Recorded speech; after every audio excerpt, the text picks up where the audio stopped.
monter un petit environnement très très simple à partir des mots-clés et des sources que vous nous avez données. Donc je vais vous montrer en fait voilà, la manière dont on a mis les choses en place sur cet environnement. Potentiellement, s'il faut montrer des choses à un moment donné en fonction des questions, peut-être un petit peu plus poussées, travaillées, on basculera peut-être sur un autre environnement qui est plus complètement configuré.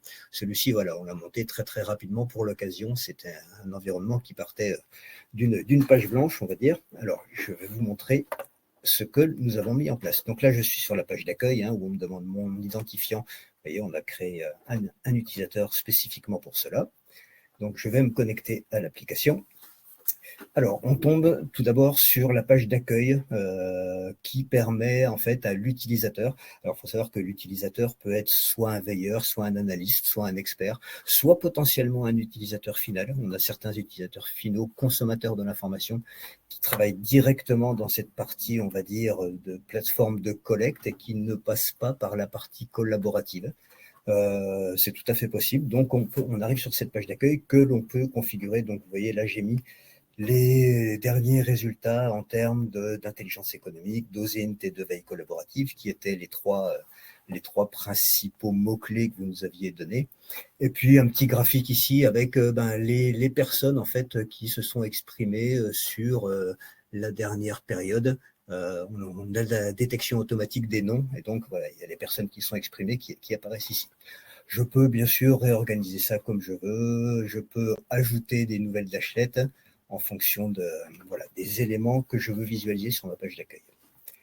Je vais, sans transition, aller directement là où se fait le travail de veille et de curation de l'information. Donc, oui, je vais quand même en préalable vous dire que l'application est organisée en navigation avec des onglets ici sur la gauche.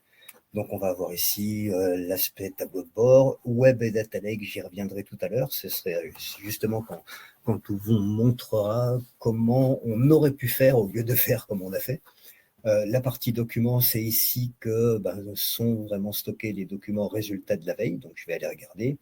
Les alertes, c'est pour une partie surveillance sur laquelle je ne m'étendrai pas non plus. On a une gestion de newsletter à ce niveau-là, et puis la partie paramétrage.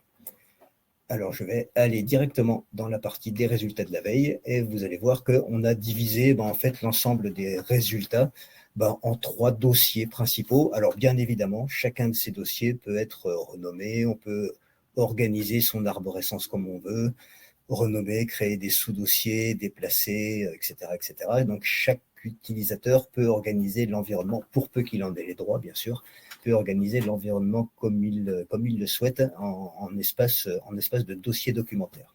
Donc, je vais aller tout de suite sur intelligence économique, par exemple, et voir quels sont les derniers documents qui sont arrivés. Donc là, je suis trié par date de publication décroissante.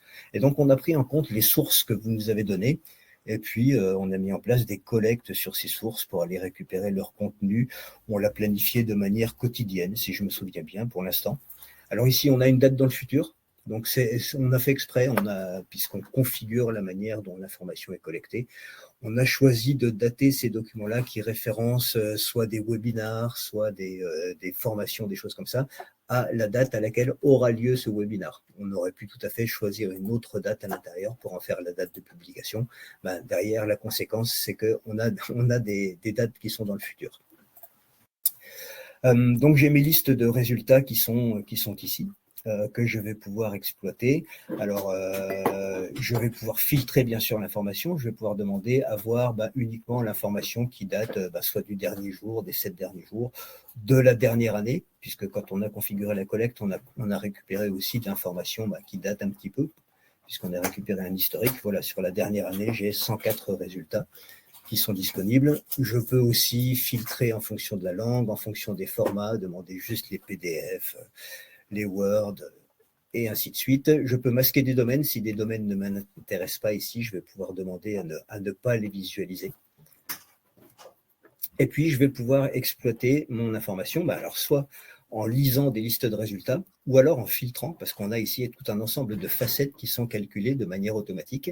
on a une première facette qui est notre facette thésaurus, c'est-à-dire que nous permettons en fait à chacun de nos clients, et bien évidemment on l'assiste là-dedans et on l'aide, et puis on a aussi des outils qui permettent d'accélérer la construction du thésaurus. Eh ben, on permet de mettre en place un thésaurus métier centré sur les concepts qui sont traités dans la plateforme. À tout moment, on peut rajouter des nouveaux concepts, en enlever. On peut avoir plusieurs thésaurus. Je pourrais avoir ici un thésaurus intelligence économique et un autre thésaurus sur l'hydrogène. Si j'avais aussi une veille sur l'hydrogène, je pourrais donc voilà, avoir plusieurs thésaurus qui analysent tout ou partie de l'information.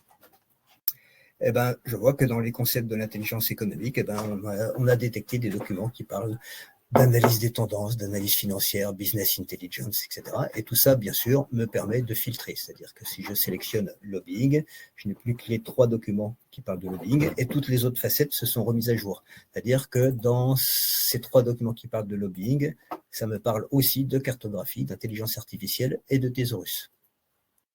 Voilà. Donc tout ça est dynamique et se met à jour de manière conjointe. Donc ça, c'est une première facette qui est très utile. On peut compléter avec d'autres facettes thésaurus, comme je vous le disais, mais on n'a pas que ça. Donc, on extrait aussi les organisations. Et là, on n'est plus basé sur du thésaurus ou des entreprises qui sont citées, parce que ici, en fait, bien évidemment, j'avais les plateformes de veille, et là, voilà, je vais mettre les différents acteurs.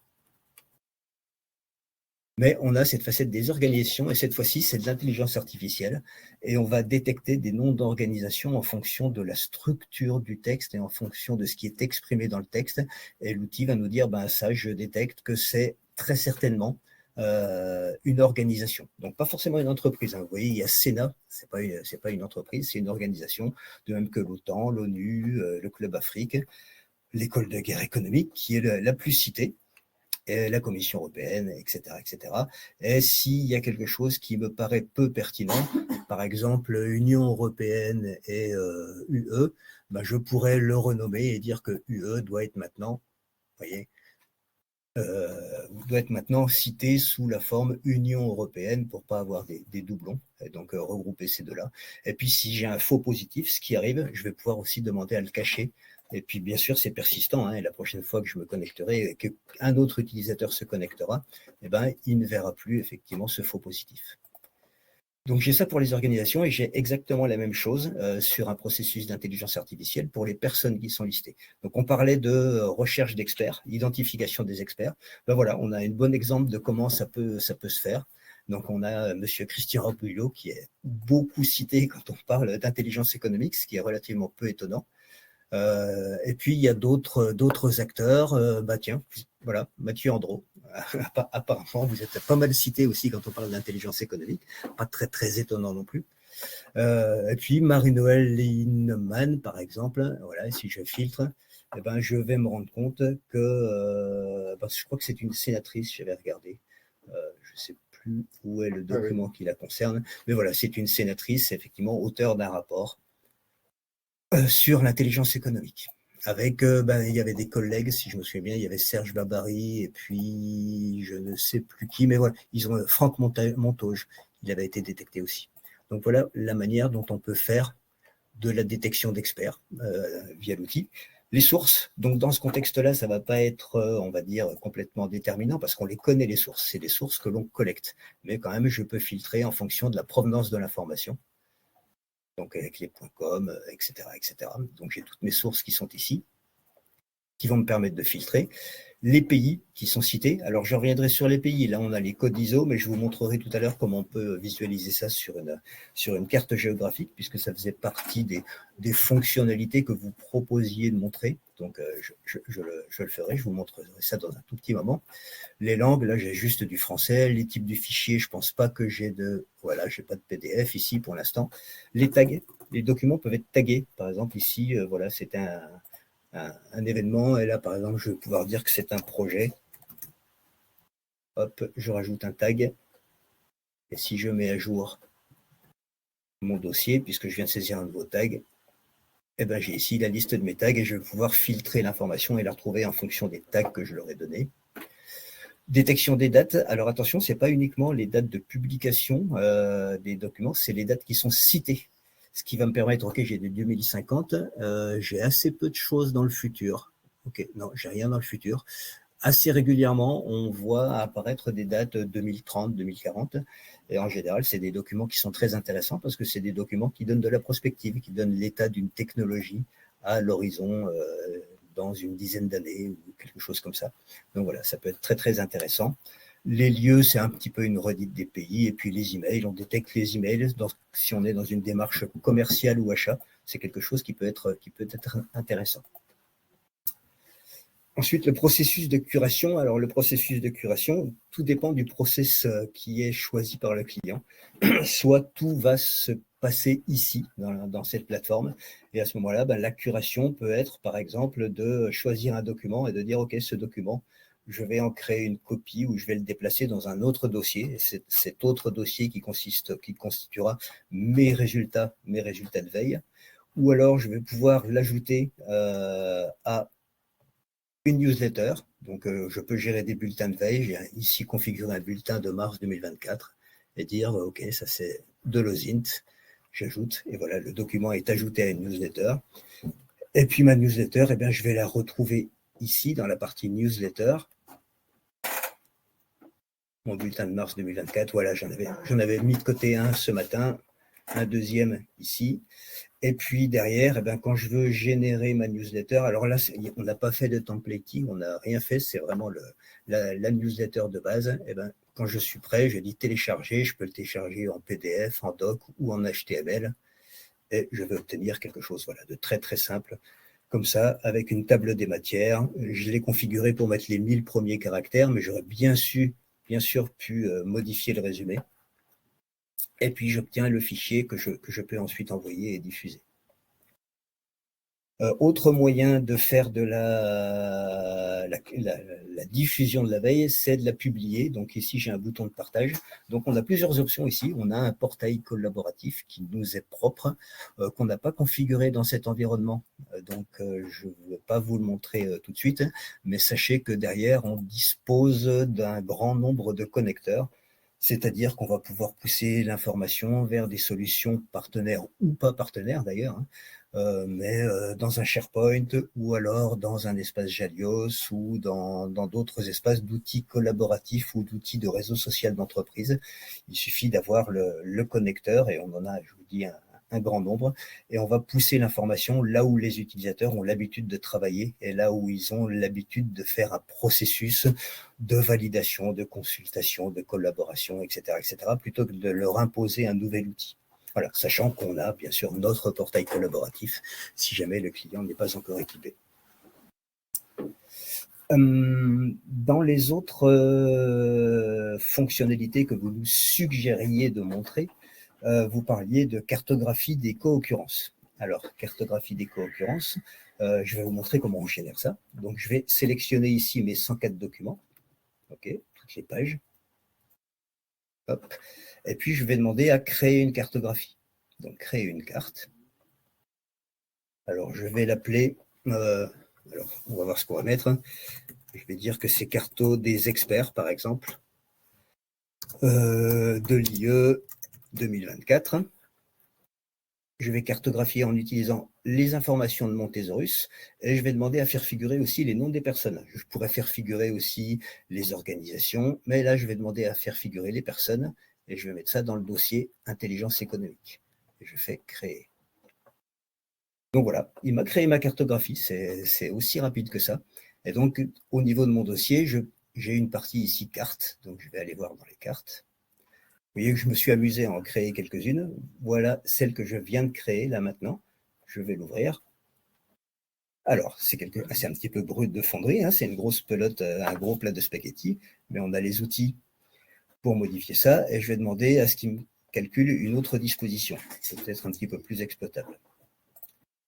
Il réfléchit et il va me calculer une spatialisation un petit peu différente. Voilà. Ah tiens, c'est rigolo parce que j'ai des clusters de personnes ici qui sont un petit peu isolés. Alors je vais déjà la sauver comme ça. Voilà, comme ça j'aurais pu le refaire. Et je vais zoomer. Et j'ai ma table des matières avec les catégories de mon thésaurus, les concepts d'intelligence économique, les concepts de l'OCENT, les différentes plateformes de veille, les technologies et les personnes que j'ai demandé à rajouter. Donc là, j'ai effectivement un cluster de personnes qui sont un petit peu sur le côté. Ouais, c'est un petit peu de la pollution, ça. Oui, parce qu'en fait, l'intelligence artificielle s'est un peu trompée. Elle a ajouté le terme directeur derrière les noms, certains noms. Donc, je pense que du coup, il a créé des choses un petit peu isolées. Donc, on va les laisser de côté pour l'instant. On va se focaliser plutôt sur le reste. J'ai un concept central qui est l'intelligence économique. Ok, c'est normal, puisque mon corpus documentaire a été sélectionné à partir de ces mots-clés-là, intelligence économique. Et puis, je vais pouvoir naviguer. Je vais dire, OK, il faut me montrer maintenant les concepts d'intelligence économique avec les personnes. Donc là, c'est un petit peu plus léger à voir. Et puis, je vais pouvoir... ah bah tiens, vous êtes là, voilà. Donc, sur l'intelligence économique et la sécurité économique, en relation avec ces personnes-là, voilà, et en rapport avec l'intelligence économique. Et alors, pourquoi est-ce que vous êtes là? Eh bien, il suffit de cliquer ici sur le petit i, et là, j'ai effectivement les documents qui vous mentionnent, qui mentionnent Mathieu Andro. Et si je veux voir en fait le ou les documents qui établissent le lien entre vous et puis Nicolas Moinet, je sélectionne Nicolas Moinet, et voilà, il y a un document qui est celui-ci. Excusez-moi. Comment identifier facilement des experts grâce à OpenAlex? C'est ce document-là qui fait la co-citation de vous et de Nicolas Moinet. Donc voilà comment s'exploite cette cartographie. Donc là, j'ai choisi de faire figurer les personnes. J'aurais pu faire figurer les sociétés. J'aurais pu faire figurer uniquement le thésaurus, ce qui va me permettre de naviguer dans des choses qui sont déjà connues et uniquement les choses que je connais déjà. Et j'ai toujours le même mécanisme d'avoir la consultation des documents qui mentionnent cette entité-là, avec la possibilité d'aller filtrer et de savoir pourquoi. Oui, ici, on a un exemplaire de cette cartographie, mais on a un mécanisme. J'aurais pu tout à fait demander à ce qu'il y ait une cartographie qui se crée automatiquement, par exemple chaque mois, sur une fenêtre temporelle du mois qui vient de s'écouler. Excusez-moi, j'ai bouché mon micro le temps de tousser. Et donc, voilà, j'aurai une construction automatique de cartographie sur une base mensuelle, sur une fenêtre temporelle glissante. Et puis, ici, je pourrais me déplacer dans les différentes occurrences de ces cartographies qui ont été créées pour visualiser les différences d'un mois sur l'autre. Qu'est-ce qui s'est passé? Qu'est-ce qu'il y a de nouveau? Qu'est-ce qui a disparu? Qu'est-ce qui est apparu? Donc, voilà pour cet aspect de cartographie d'occurrence. Ah oui, une dernière chose. Là, on affiche des occurrences au sein d'un même document. On a la possibilité de demander à ce que la proximité soit calculée soit par phrase, par paragraphe ou par page, ce qui va faire disparaître en fait beaucoup de faux positifs, puisqu'il faut bien le reconnaître, il y a des faux positifs. Il y a des gens qui sont cités en début de document, d'autres qui sont cités en fin de document, il n'y a pas forcément de lien entre eux. Si on demande à avoir une proximité au niveau du paragraphe, il y a des chances qu'on soit quand même beaucoup plus pertinent et beaucoup plus sûr qu'il y a une relation entre les deux. Donc voilà pour cet aspect cartographique. Et puis, vous suggériez aussi de montrer la visualisation des localisations géographiques sur une carte de type géographique. Et ça se passe en fait au niveau de nos dashboards. Vous voyez que derrière ces dossiers ici, j'ai un petit histogramme. Ça veut dire que le contenu de ces dossiers est inséré automatiquement dans un dashboard de visualisation avec de la data visualisation graphique. Donc, je vais aller dans le dashboard qui est construit en fait sur ce corpus documentaire-là.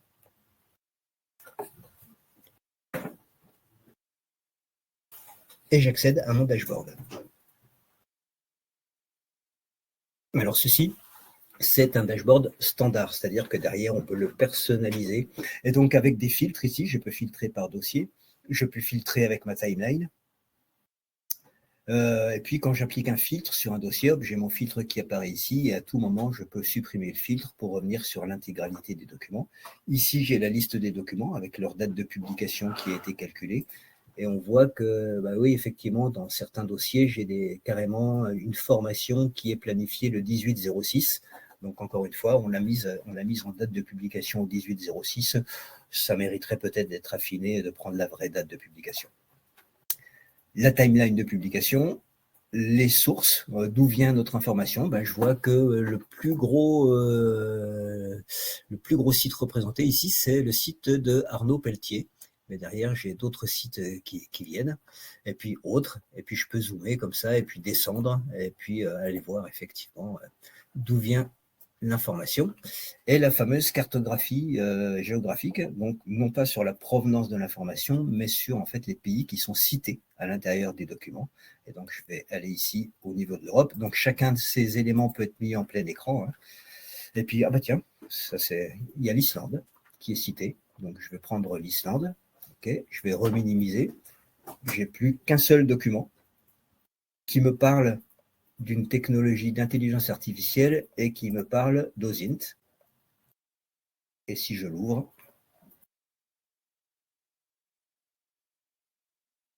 hop, voilà, je peux consulter mon document et qui va parler de. On peut même bouger. Ouais, voilà, d'Islande ici, je pense. Oui, voilà. Donc voilà, un petit peu la manière dont on navigue à l'intérieur de tout ça. Et puis j'ai ici le trimap de mon thésaurus.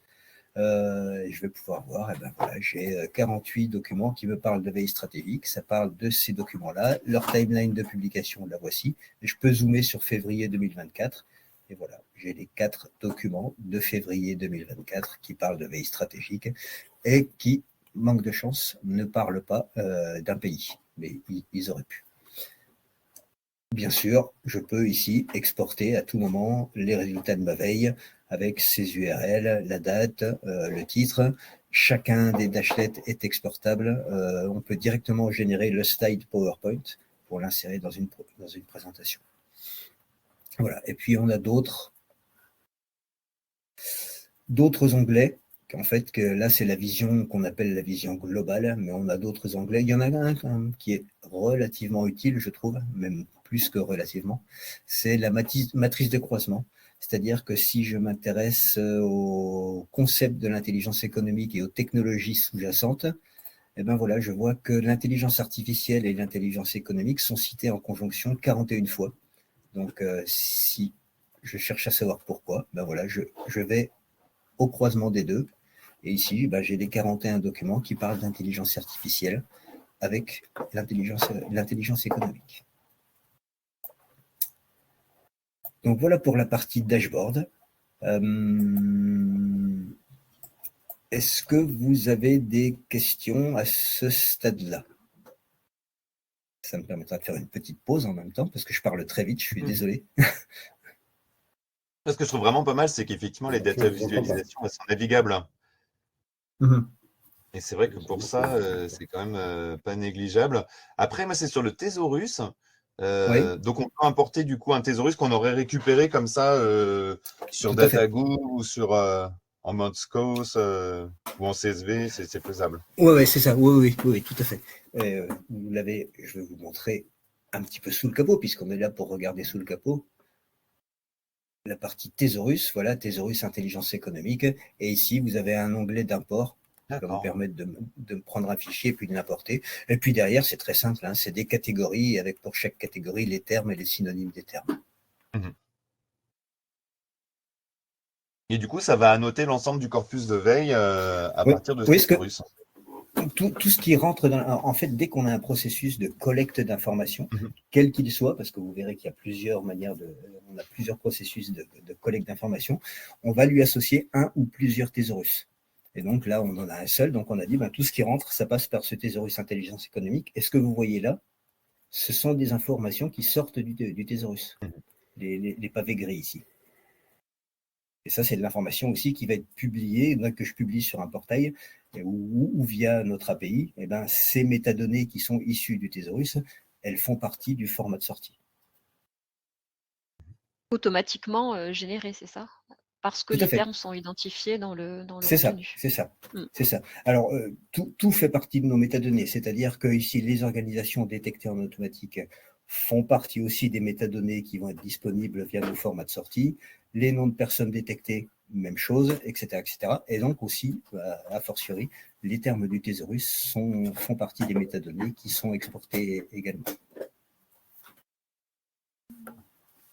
Le filtrage par domaine que Oui, vous évoquiez tout à l'heure, ce sont bien des domaines, des URL en fait, c'est pas des domaines, tout à fait, d'activité, n'est-ce pas? C'est bien des tout oui, à fait. d'accord. Mmh.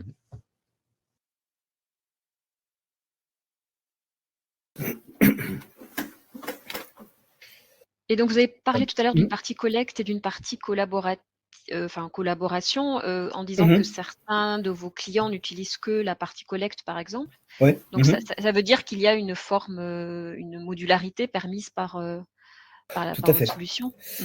Alors ici, en fait, je suis dans la plateforme qu'on appelle peut-être un peu abusivement Collect. En fait, c'est la plateforme qu'on appelle Beyond Data qui fait la collecte et qui permet d'avoir accès aux résultats de la collecte, de filtrer. Là, je suis dans ce qu'on appelle la plateforme de collecte. Même au sein de la plateforme de collecte, on peut tout à fait configurer et dire que tel utilisateur n'aura pas accès à la newsletter, tel autre utilisateur n'aura pas accès au data lake, tel autre n'aura pas les dashboards, etc., etc. Donc tout est en fait modulable fonctionnalité par fonctionnalité, utilisateur par utilisateur. Marche. Merci.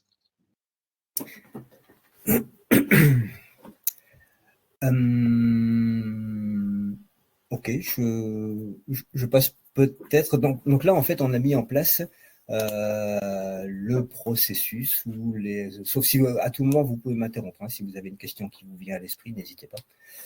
Donc, on a mis en place les sources que vous nous aviez données avec des interrogations pour récupérer ce qui parle d'intelligence économique, ce qui parle d'OSINT, ce qui parle de veille collaborative. Mais donc ça, c'est quelque chose que l'on fait, bien sûr. Par contre, on tenait absolument à vous montrer quelque chose que l'on fait et que tout le monde ne fait pas forcément, qui constitue vraiment une différenciation forte de notre côté. C'est-à-dire, imaginons que vous ne nous ayez pas donné de source, qu'on ne travaille pas du tout dans le domaine de l'intelligence économique, qu'on ne sache pas du tout de quoi ça parle, c'est-à-dire en gros qu'on parte d'une feuille blanche sur ce sujet-là. Comment est-ce qu'on aurait fait et je dois dire que c'est un cas qui nous arrive très très souvent puisqu'on travaille avec des clients de tout secteur qui nous soumettent des problématiques auxquelles on ne connaît rien. Parfois, même eux-mêmes ont à traiter des problématiques auxquelles ils ne connaissent pas grand-chose avec la plateforme. Et donc, on a en fait la capacité à répondre à des choses comme ça. Donc, pour ça, je vais aller dans cet onglet qui s'appelle Web, qui va me permettre en fait de savoir ce qui se dit sur le web visible sur un sujet que je ne connaîtrais pas encore. Donc, je vais prendre le terme intelligence économique pour reprendre notre sujet. Je vais faire comme si je n'y connaissais rien, si tant est que j'y connaisse un petit peu quelque chose. Je vais le lancer. Donc là, on est dans une logique de métamoteur, c'est-à-dire qu'on a interrogé une douzaine de moteurs de recherche du web visible. On a récupéré alors je ne me souviens plus, il y a quelques dizaines de meilleurs résultats sur chacun. On a des doublonnés, on a agrégé et on a fait du clustering, c'est-à-dire que ce corpus documentaire il reste 113 résultats après des doublonnages. Ce corpus documentaire de 113 résultats me parle d'intelligence économique, heureusement, c'est la requête, mais il me parle de stratégique, il me parle de guerre économique du Premier ministre, de gestion des risques, de territoire, de développement, etc. Donc, tout autant de sujets, de sous-concepts, en fait, qui sont liés à mon concept de départ d'intelligence économique. Donc là, je commence à avoir des éléments qui vont me permettre d'initialiser non seulement une stratégie de recherche, mais aussi un thésaurus. C'est-à-dire que je sais que quand on parle d'intelligence économique, on parle de guerre économique, on parle de gestion des risques, etc., etc. Donc, je vais pouvoir comme ça commencer à enrichir un thésaurus. Et puis, je vais voir des termes qui me parlent, stratégiques. Alors, je vais cliquer dessus. Donc là, il m'a filtré la liste des résultats et j'ai 44 de ces résultats qui me parlent de stratégique. Je me dis, ah tiens, ça c'est quand même intéressant. Ça m'a l'air d'être un concept important quand je parle d'intelligence économique. Donc, en fait, j'aimerais bien zoomer là-dessus. Donc, je vais demander à passer en mode d'affichage textuel. J'ai stratégique qui apparaît ici. Je clique sur plus. Et donc, il m'a modifié mes requêtes, il m'a rajouté stratégique. Et là, j'ai des nouveaux clusters qui apparaissent. Donc, on parle de management stratégique, de mise en œuvre de projets, ça peut être intéressant, de Patrick Queneau, de géoéconomie, d'analyse stratégique. ah ben tiens, si c'est l'analyse stratégique ou la veille stratégique qui est ici qui m'intéresse, ok, moi c'est vraiment l'aspect veille stratégique qui m'intéresse.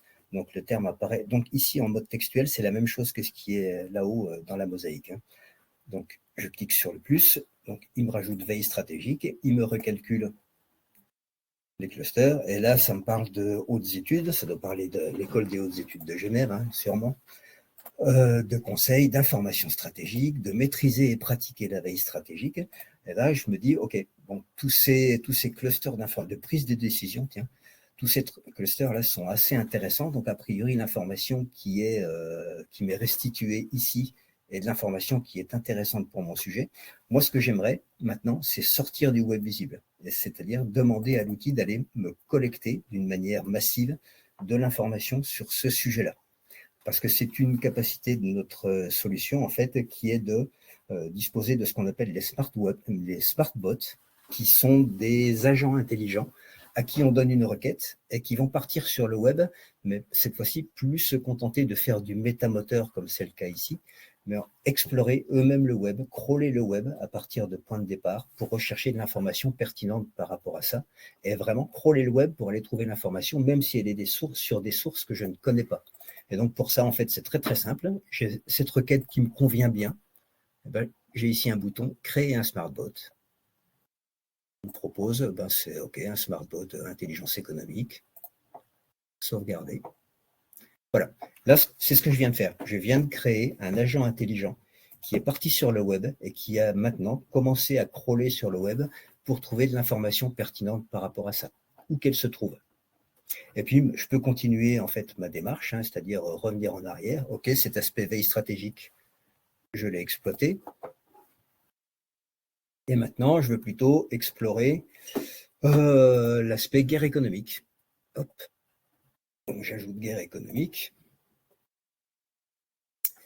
Et on me parle, je sais pas, d'études ou de guerre de l'information. Tiens, guerre de l'information, OK.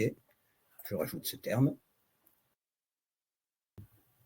OK, les résultats, les clusters qui ressortent ont l'air plutôt bons. Là-dessus aussi, je vais aller collecter de l'information. Allez, j'en crée un deuxième. Sauvegarder. Voilà, donc là, je configure en fait ma plateforme sans en avoir l'air pour qu'elle se remplisse avec de l'information pertinente sur ces sujets-là. Ce qui va me permettre de découvrir le sujet. Donc, je continue à compléter mon thésaurus. J'identifie de l'information, c'est-à-dire que là, je peux commencer à travailler. Là, j'ai des documents qui sont déjà utiles, que je peux aller stocker, mettre dans la zone documents pour les renseigner comme étant des résultats de ma veille, que je vais potentiellement partager avec d'autres, etc., etc. Donc, je commence déjà à travailler. Mais en plus, je réunis tous les éléments qui vont être nécessaires pour que je peaufine et que j'optimise le paramétrage de la plateforme. Parce qu'ensuite, c'est là qu'intervient l'onglet Data Lake. L'onglet Data Lake, en fait, c'est là que je vais accéder à toute l'information qui est en train d'être collectée par les smartbots. C'est-à-dire que je vais dans mon Data Lake et je lui dis intelligence économique.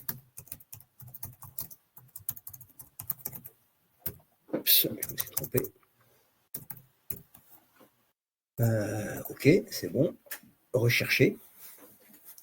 Et là, on retrouve la même interface, sauf qu'on travaille sur du corpus documentaire qui a été collecté par les smartbots, qui ne vient pas. Alors, il y a très certainement des contenus qui viennent des sources que vous nous avez communiquées et qui sont les sources qui sont collectées par la plateforme, mais pas que. C'est-à-dire qu'il a été chercher de l'information un petit peu partout cette fois-ci. Et ça, je vais le voir avec cette facette des sources. Voilà, en vert, il y a celle que je connais déjà. Et puis en noir, c'est celle que je ne connais pas forcément. Alors, il y a le GE. Si, c'est ege.fr, mais par contre, migration.ege.fr, il ne le connaissait pas. C'est pour ça qu'il l'a laissé en noir. Il y a la région Normandie. Voilà, il y a tout un tas de nouveaux sites, en fait, qui sont potentiellement intéressants. Tiens, j'ai des choses qui viennent d'Afrique. Point Africa, le forum des associations africaines d'intelligence économique, intéressant. Voilà, typiquement, le style de site que je vais rajouter à mon sourcing, parce que c'est quelque chose qui va m'aider à compléter ma veille, parce que je vais identifier des sources d'informations. et que je vais ensuite insérer dans mon sourcing, qui vont me permettre d'avoir une veille de plus en plus complète. Et puis toutes les autres facettes d'information, toutes les autres facettes de filtre, elles sont renseignées, parce que tout ce qui est collecté via les smartbots passe aussi par les fourches codines de notre analyse via l'intelligence artificielle. Donc le thésaurus, il est pris en compte. Je peux faire la même cartographie avec des experts, des organisations, le thésaurus, que ce que j'ai fait tout à l'heure sur les résultats de la veille. J'ai des nouvelles organisations cette fois-ci qui apparaissent. Tiens, j'ai Sanofi qui fait des choses sur ce sujet-là. L'Université de Montpellier, l'Université Notre-Dame de Louez. Ok. Est-ce qu'il y a d'autres personnes? Oui, il y a d'autres personnes par rapport à tout à l'heure. Patrick Cancel, qui a l'air d'être l'expert le plus fréquemment cité du sujet, avec d'autres, Christian Arbulot, toujours. Et puis, j'en ai d'autres, c'est-à-dire qu'il y en a là derrière. J'ai Louis XIV aussi, qui apparemment est spécialisé sur l'intelligence économique. Donc, typiquement, voilà, cette personne-là, 3 petits points cachés. C'est peut-être un login, non? Voilà, à la prochaine fois que je lancerai la recherche, celui-ci disparaîtra. Et puis les sources, voilà, etc., etc. Et puis, je vais pouvoir demander aussi à dire, tiens, est-ce qu'il n'y a pas des pépites d'information? Montre-moi seulement les PDF, les PowerPoint.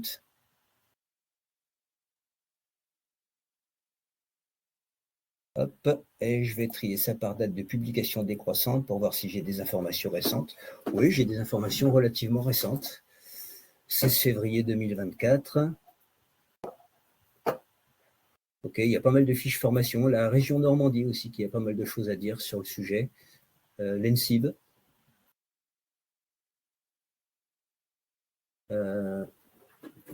Revurideau.com. Alors ça, est-ce que c'est bien ça? Ah bah oui, ça peut être. C'est un professeur de droit de l'ESSEC qui a écrit ça.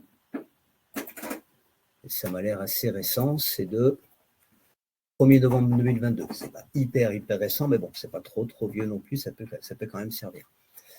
Donc voilà, je vais pouvoir comme ça naviguer dans l'information. Et ces PDF, ils viennent de quelles sources? Et voilà les sources qui sont des sources fournisseuses de PDF. Voilà, le fameux Revue Rideau, Actuligence.com aussi. Des sources suisses également. Voilà. Et je vais pouvoir en fait traiter ces résultats qui viennent du web, potentiellement du web profond et du web invisible, parce que vous voyez que sur cette requête intelligence économique, j'ai combien? J'ai 2646 résultats, donc j'ai de quoi faire. Et je peux traiter ça très exactement par les mêmes biais d'analyse que les résultats de ma veille quotidienne. Voilà, donc on est capable d'appliquer ces traitements d'intelligence économique et d'extraction de termes du thésaurus et de construction de cartographie et d'insertion dans le dashboard sur des masses importantes d'informations qui rentrent dans la plateforme. Voilà, donc on tenait absolument à vous montrer ça. Et puis, voilà, ici les tags qui viennent du thésaurus. Donc on tenait absolument à vous montrer ça parce que c'est vraiment notre différenciation, cette capacité, à partir de la page blanche, de construire un sujet d'une manière un petit peu itérative entre ce qu'il y a sur le web visible, ce que l'outil trouve sur le web profond, identification des sources, connexion, insertion des sources dans la plateforme, enrichissement de la veille, etc., etc. Et derrière, diffusion de tout ça. Rien ne m'empêche de diffuser directement des documents qui sont ici, de les passer dans cette zone documentaire pour qu'ils soient considérés comme des résultats de la veille, comme les autres. Marc, est-ce que tu veux rajouter quelque chose? Ouais, les deux processus se complètent. La recherche, fouille, exploration du web vient compléter le processus de veille. C'est sûr que ça peut être utilisé en amont, mais ça peut être utilisé pour compléter le sourcing par la suite. C'est ce que l'on fait aussi chez nos clients. Voilà, on dispose aussi d'une API, c'est pas montré là, ça veut dire que tout ce qui peut sortir, qui a été validé par la plateforme ou par une personne, ça peut sortir à un format un peu plus mécanique, un peu plus programmatique, ce qui est intéressant pour des histoires d'intégration. On vous a pas montré trop la partie ensuite collaborative, collective qui va se passer soit dans le système d'information du client, parce qu'il y a des choses qui marchent très bien chez le client, donc on va se plugger dessus, soit sur un module collaboratif qui est le nôtre, qui est je dirais une collaboration autour d'espaces d'échanges et de discussions d'informations. On peut activer des commentaires et la personnalisation de la charte graphique va très très loin parce qu'on s'intègre quasiment dans tout ce qui est charte graphique du client, intranet et ce genre de choses. Voilà. Quelque chose que j'ai complètement oublié de mentionner, c'est que bien évidemment, chaque client a la possibilité de personnaliser ses bouquets de sources. Vous voyez ici, dans la partie silo, ce sont les bouquets de sources.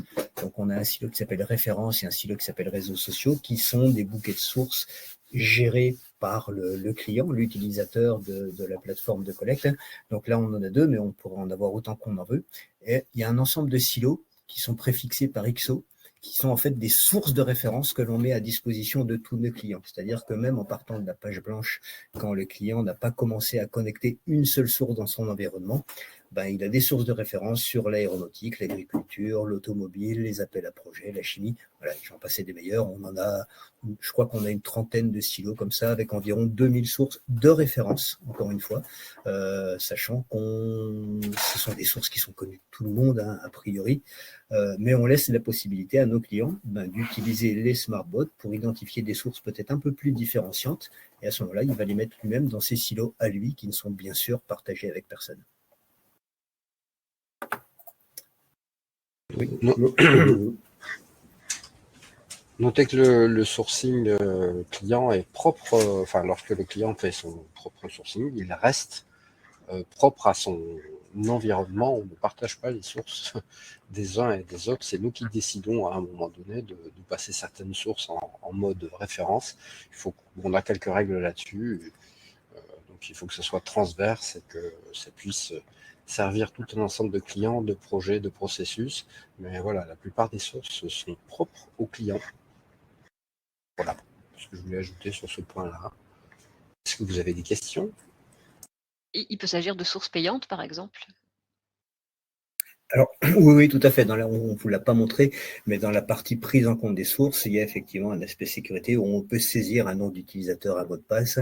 Si c'est sur une API, on peut saisir une clé d'API, etc., etc. Voilà, on supporte 6 ou 7 modes d'authentification. Donc, dans la majorité des cas, effectivement, on arrive à s'authentifier. Il arrive que sur certaines sources payantes, il y a des mécanismes volontairement mis en œuvre d'une complexité telle qu'on n'arrive pas à passer la barrière de l'authentification. Ça peut arriver.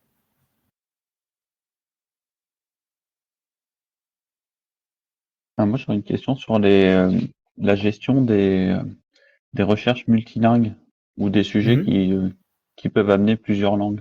Parce que vous avez une découverte du web visible et comment ça se gère si vous avez des résultats en anglais, en allemand, en espagnol. Quand j'ai cette liste ici, je peux sélectionner par exemple la page courante et puis j'ai ici une action traduire. Et donc si j'ai des résultats en chinois par exemple qui arrivent, parce qu'on peut tout à fait avoir une requête en chinois avec des smartbots en chinois qui tournent pour ramener du contenu chinois, et puis je vais les avoir ici et je vais demander à les traduire. Voilà, là on a configuré que l'anglais et le français dans cette plateforme. On supporte une trentaine de langues et donc on a tout à fait la capacité à ramener des documents du web chinois et à les traduire ici au niveau de notre interface. Alors sachant que ça va être une traduction à ce niveau-là, si derrière c'est une traduction assez généraliste, on est basé sur les traductions de Microsoft Azure, si je me souviens bien. Si on a besoin d'une traduction hyper pointue d'un PDF qui fait 50 pages, etc., voilà, il est quand même conseillé de passer par des outils de traduction en général spécialisés et disponibles en interne chez le client. Mais voilà, pour cette traduction globale, on va dire, qui permet de se rendre compte de quoi parle le document, on le gère à ce niveau-là.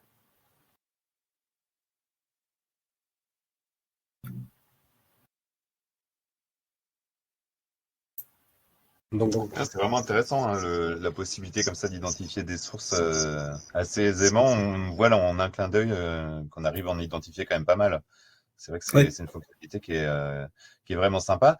Et après, par exemple, si on a des sources un peu spécifiques, c'est vrai que là, on va passer du coup par votre intermédiaire pour paramétrer leur surveillance, ou est-ce qu'on a une marge d'autonomie pour mettre en surveillance une source qui serait un peu compliquée avec, je sais pas, ouais, effectivement, un login, un mot de passe ou des choses comme ça. Est-ce qu'on est autonome ou est-ce qu'on passe par vous? Non, vous êtes autonome. Alors, il y a une petite formation. En fait, c'est un Mhm. module de formation qui existe pour apprendre à le faire. Alors, Ouais. je sais pas si Lou Marc, je sais pas si on montre quelque chose. Voilà, après, ce qui se fait très, très simplement, c'est le RSS, bien évidemment. Mhm. Le scrapping sur des sites web simples. Et puis derrière, effectivement, bah, s'il faut rentrer un petit peu plus dans le détail de la source, il y a pas de compétences techniques à avoir. En fait, ce qui est demandé aux clients pour être capable de prendre en compte des sources un petit peu complexes, bah, c'est d'être capable d'aller regarder, d'identifier la balise CSS qui correspond à un bloc de texte ou des choses comme ça. Si jamais, effectivement, les outils de scrapping visuel que l'on fournit ne suffisent pas à passer sur ce site-là, ben voilà, il y a une formation pour apprendre à le faire un minimum, où il faut être capable d'analyser un petit peu la structure d'un CSS et d'un HTML. Ouais, Marc, tu veux dire quelque chose?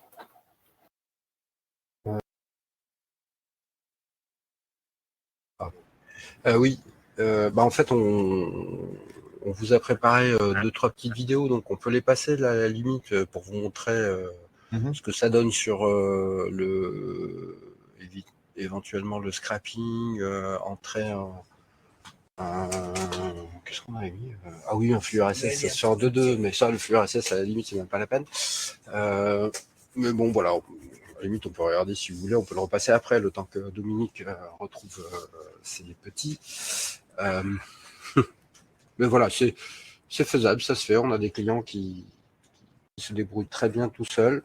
Bon, dans certains cas, lorsqu'il y a plusieurs méthodes, soit d'authentification ou de rentrer dans des moteurs, des choses comme ça, on nous pose des questions. Il y a une notion de support par rapport à ça, ou carrément, nous, on vient, on rajoute la source et puis ça se passe bien. Ben voilà. Alors, on l'avait fait là-dessus sur celui-là. Il y avait pas Alors oui, je commence peut-être par le flux RSS. Ouais, je vais ouvrir le flux RSS. Fait. On l'a filmé pour être sûr d'éviter tout effet démo. On a été échaudé un petit peu par des choses comme ça, donc on préfère assurer. Donc voilà, la prise en compte d'un flux RSS, vous allez voir, donc voilà, ça se passe dans les stylos, les fameux bouquets de sources. Je vais ajouter une source RSS, l'URL du feed.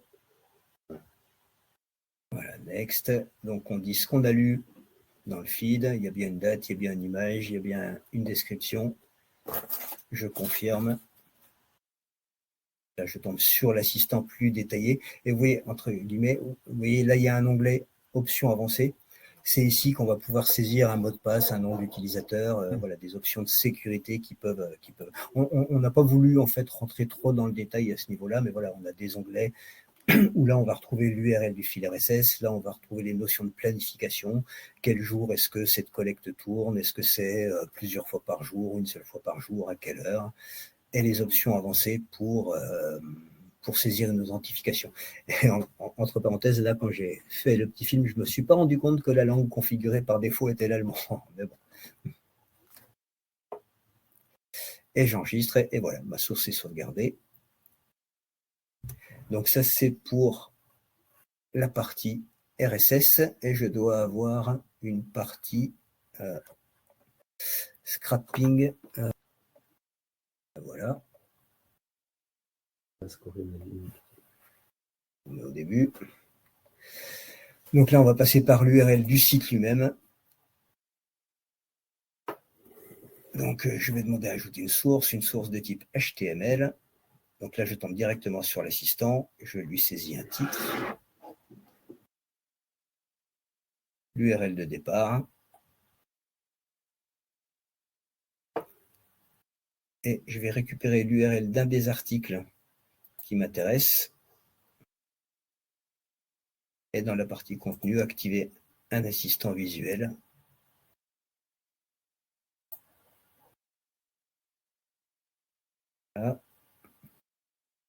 Et puis là, je vais juste retrouver les champs qui m'intéressent.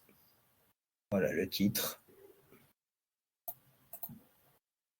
et le contenu. Voilà, bon, la date là, elle est sur un format particulier. Et je save. Et voilà. Et donc ma source, voilà. Le contenu est déterminé, le titre est déterminé, c'est le principal dont j'ai besoin. Après, il y a un traitement qui est fait sur la date. Oui. Oui, là, il faut un petit traitement particulier sur la date parce que la date, elle était au format il y a 3 jours. Donc, en fait, l'outil en natif, effectivement, n'est pas nativement capable de le prendre. Donc, il faut appliquer une petite transformation sur la date. Voilà.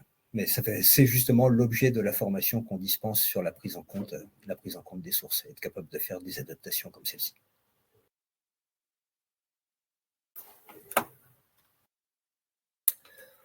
Voilà, je pense qu'on a montré le principal de ce qu'on souhaitait montrer. Et est-ce qu'on peut voir un peu ce que ça donne côté client avec je ne sais pas s'il y a un exemple qui est montrable pour avoir une idée de ce que on leur livre sous forme de. Vous parliez tout à l'heure des plateformes web auxquelles vous leur donniez accès. Donc du coup, je me retrouve sur mon environnement. Alors,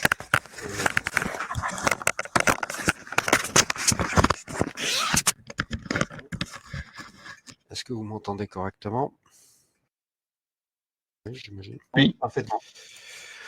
Alors là, je suis dans un environnement, une démo plutôt orientée agro, agritech, agtech et tout cet ensemble dont l'objectif est d'identifier un tout petit peu ce qui va nous amener des appels à projets, identifier des startups, voir aussi tout ce qui est un peu problématique phytosanitaire dans le domaine. Il y a des cartographies évidemment, tout ce qui est marché. Donc, même principe, on a mis en place avec l'outil de veille toute une veille dont on va voir ici les veilles actives, les appels, le marché, le phyto, les publications scientifiques, le réglementaire, les startups, etc. Et de l'autre côté, en fait, on va le voir. Donc moi, en tant qu'administrateur, j'ai pas mal de liens. Tiens, d'ailleurs, petite parenthèse ici, vous avez un autre écran d'administration, vous avez des tutoriels en ligne, l'accès au support et puis l'accès au portail collaboratif qui va montrer en fait d'une manière un peu différente, donc complètement personnalisable en termes de charte graphique. On a des clients qui veulent les menus en haut, il y en a qui les veulent sur le côté, il y en a qui veulent pas de menu. Voilà, la possibilité d'abonner chacun des utilisateurs de la plateforme aux rubriques qu'ils veulent et surtout, en fait, ils vont se concocter leur propre newsletter en disant, bah moi, tous les jours, je veux des news sur le marché et une fois par mois, tu vas me faire une newsletter sur les publications. Voilà, scientifique par exemple. On peut réintégrer la notion de tableau de bord. On va y aller tout de suite, comme ça permet de voir aussi que les graphiques que l'on a fait d'un côté, on peut les importer. Alors c'est très bien comme exemple parce que ça permet de dire et de montrer que les graphiques, on peut les intégrer dans le système d'information. C'est hyper important. Voilà, en fonction de nos clients qui sont quand même de jolis PME, ETI, parfois grands comptes, ils ont un système d'information qui est quand même assez souvent performant, donc on va venir s'intégrer dedans. Et donc là, on peut naviguer dans les dossiers de veille où je vais me dire, bah tiens, je vais voir les publications scientifiques, on parle de quoi? Voilà. On parle d'application à quoi? À la météo, au monitoring, au sol. Donc je vais aller voir par exemple ce qui se fait en irrigation et je vais filtrer mes publications, je vais voir les meilleures sources, les pays qui sont cités, etc. etc. Tiens d'ailleurs sur cet exemple, on a aussi vous voyez qu'on a plusieurs tableaux de bord et là on a un tableau de bord de pilotage qui va permettre de voir. Alors là j'ai beaucoup de filtres qui sont activés, donc je vais les désactiver. Donc là, on est sur un tableau de bord de pilotage plutôt pour les chargés de veille. Ça permet de voir que, par exemple, on a beaucoup de publications scientifiques, beaucoup d'informations marché. Par contre, après, il nous manque un peu des informations sur la sustainability, le développement durable, la partie réglementaire et sur les AAP, ça vient de BPI. On le voit ici, hein, le top source, c'est la BPI, c'est la référence. Hein. Après, on peut aller chercher des choses aussi au niveau Europe. Et grosso modo, comment ça voilà, les gens peuvent ensuite, les utilisateurs lambda sont souvent, enfin quand je dis lambda, c'est de l'entreprise, de l'organisation, il y a souvent un SSO qui est mis en place, qui fait qu'ils se connectent là-dessus sans se loguer finalement, mais ils sont authentifiés et sécurisés. On est sur du HTTPS d'ailleurs. Et puis par la suite, j'accède à une information. Le cadre documentaire ici, je peux le modifier, c'est personnalisable aussi. On a des clients qui vont venir mettre des systèmes de sélection et des systèmes de validation qui leur sont propres, avec des champs propres. C'est pas forcément un like où je mets de côté ou un dislike. Ça va être ça, l'intérêt est marqué, ça c'est technologique. Là, pourquoi pas, on a un bouton qui pourrait dire, je sais pas, élément stratégique pour notre réflexion, par exemple. On peut rajouter des commentaires, on peut être, tiens d'ailleurs c'est en anglais, on peut le mettre on peut être alerter s'il y a de nouveaux commentaires sur un dossier. Et puis au final, en back-office de ce type d'outil, on est capable aussi de dire, en fait, vous avez des rubriques qui marchent très très bien, vous avez des documents qui sont super lus, et puis après, vous avez des lignes d'information où il y a un peu moins de connexion ou ce genre de choses. Donc, il serait peut-être temps soit de modifier la veille, soit d'aller directement, enfin de la supprimer quoi. Donc là j'ai tapé exosquelette, mais c'était pas génial en termes de recherche. On va en taper une autre parce que je sais que un peu plus.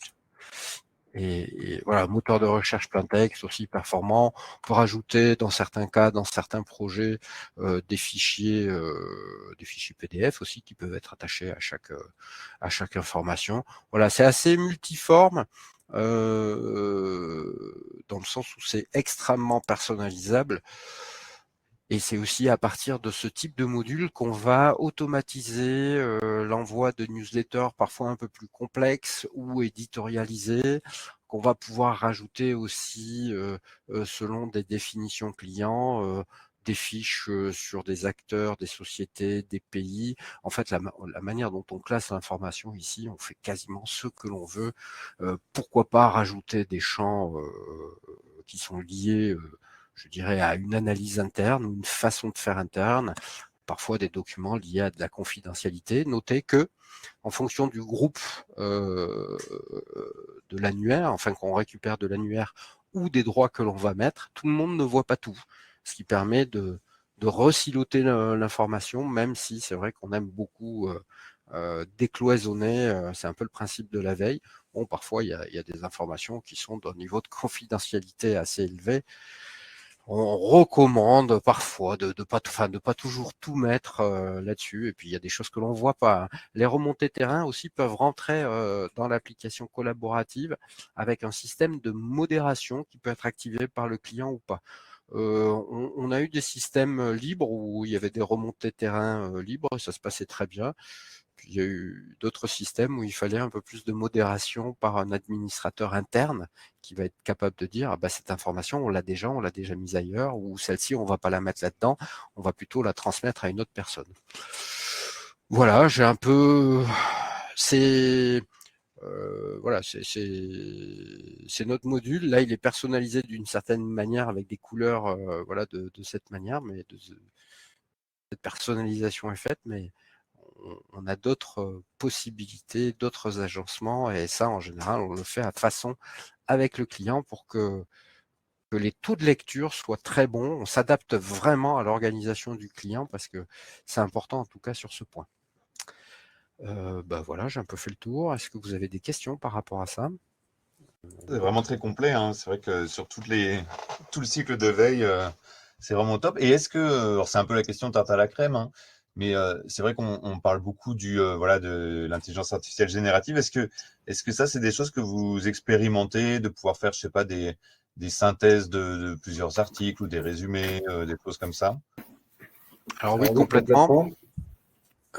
D'ailleurs, la semaine dernière avait lieu, donc ça veut dire qu'on est le 25 mars, et donc la semaine précédente avait lieu le salon de documentation. On a animé un atelier sur ce point.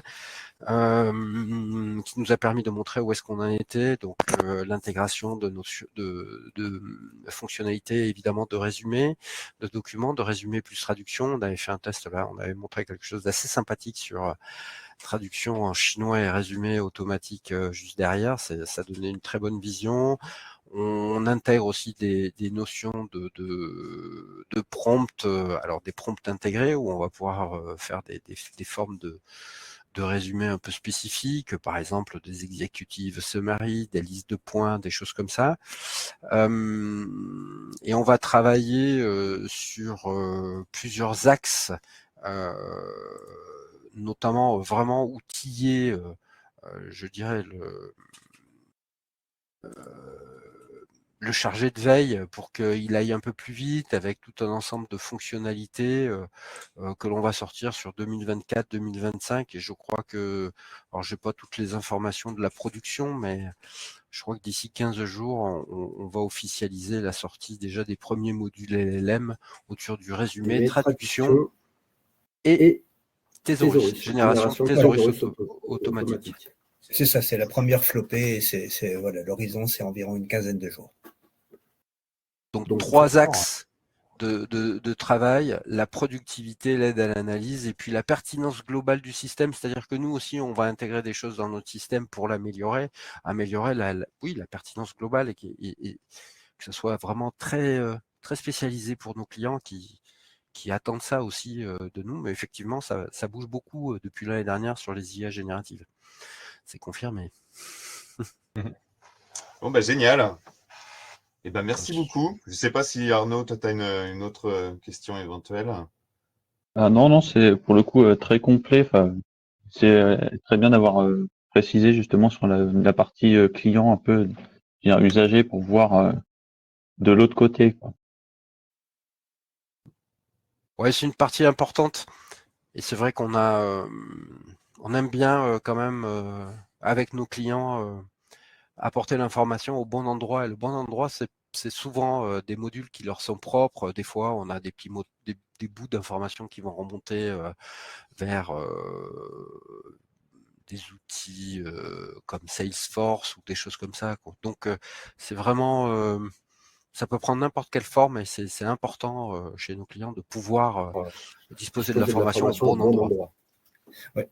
Je voudrais rajouter que voilà, Lumark a montré la plateforme collaborative, mais comme je vous le disais tout à l'heure, on a certains de nos clients dont les destinataires de l'information en fait travaillent directement aussi là dans la plateforme de collecte, c'est-à-dire que ils ont juste accueil et puis documents. Et quand ils vont dans documents, eh ben, ils ont un ou deux dossiers qui sont les dossiers où ils retrouvent l'information qui leur est destinée, et ils travaillent ici. Et puis, ils ont potentiellement accès au dashboard pour naviguer dans l'information qui leur est mise à disposition à travers le dashboard. Et voilà, ils travaillent directement là sans passer par une autre plateforme. Parce qu'en fait, ce que je vous ai pas dit, c'est qu'ici, tous les dossiers, en fait, on peut appliquer des politiques de gestion des droits. Et donc, je peux dire que intelligence économique, il n'y a que quelques utilisateurs qui voient ce dossier-là, aux Indes, quelques autres, etc. Donc, c'est entièrement personnalisable et on a la possibilité d'alimenter des utilisateurs finaux directement à travers cette plateforme-là sans ajouter un autre outil, que ce soit le nôtre ou que ce soit celui du système d'information.